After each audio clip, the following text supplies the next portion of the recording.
AFC Championship Game Preview. Ravens look to change narrative, Chiefs aim for another Super Bowl appearance.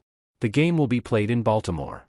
The AFC's top-seeded Baltimore Ravens may be the hottest team in football, winning 8 of their last 9, their lone loss coming in Week 18 while key players rested. But the Kansas City Chiefs should not feel like an underdog. Despite being the 3rd seed, this is their 6th consecutive AFC Championship game. Let's look at what to watch for in this matchup. The pressure is on, but not on who you may think. There's no question the Chiefs have gotten plenty more eyeballs this season thanks to Taylor Swift. And just prior to the postseason, many wondered if their heightened popularity and stardom was affecting their play on the field. But nobody is facing more pressure than Ravens quarterback Lamar Jackson. Jackson is likely going to be named the NFL MVP for the 2nd time in his career next month, but his main bugaboo has been his lack of success in the playoffs. Entering this postseason, he was 1-3 in playoff games.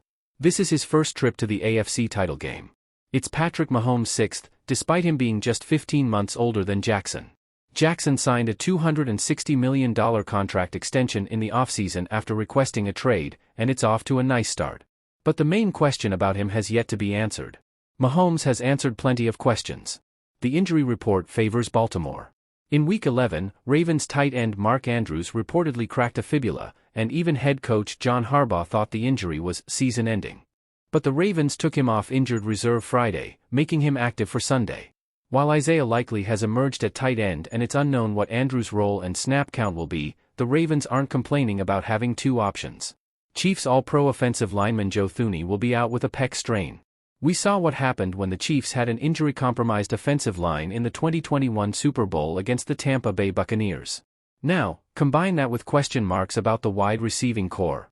Speaking of which, can the Chiefs hold on to the ball? The Chiefs have hurt themselves with dropped passes all season. They led the NFL in drops, and Mecole Hardman had 2 fumbles in the divisional round, one of which rolled through the end zone and resulted in a touchback. But Travis Kelce is still Travis Kelce, Patrick Mahomes is still Patrick Mahomes, and Rashee Rice has filled in nicely. But all it takes is one costly misplay, and we've seen plenty throughout the season. Yet there is one guy who is doing everything he can so far to bring the Chiefs back to the Super Bowl. Travis Kelce is getting hot. Kelce had an up-and-down season after setting career highs in every category last year. It was the first time since 2015 he failed to reach 1,000 receiving yards. He was 16 shy while missing 2 games. The star tight end had 303 yards receiving weeks 6 and 7 combined but totaled 459 in his final 9 games. He had under 50 receiving yards in 5 of those contests. So far in the playoffs, though, he's been vintage Kelce, catching 12 passes for 146 yards and 2 scores, both of which came last week. This is par for the course for Kelce, a stud no matter the situation. Was it Swift that slowed him down?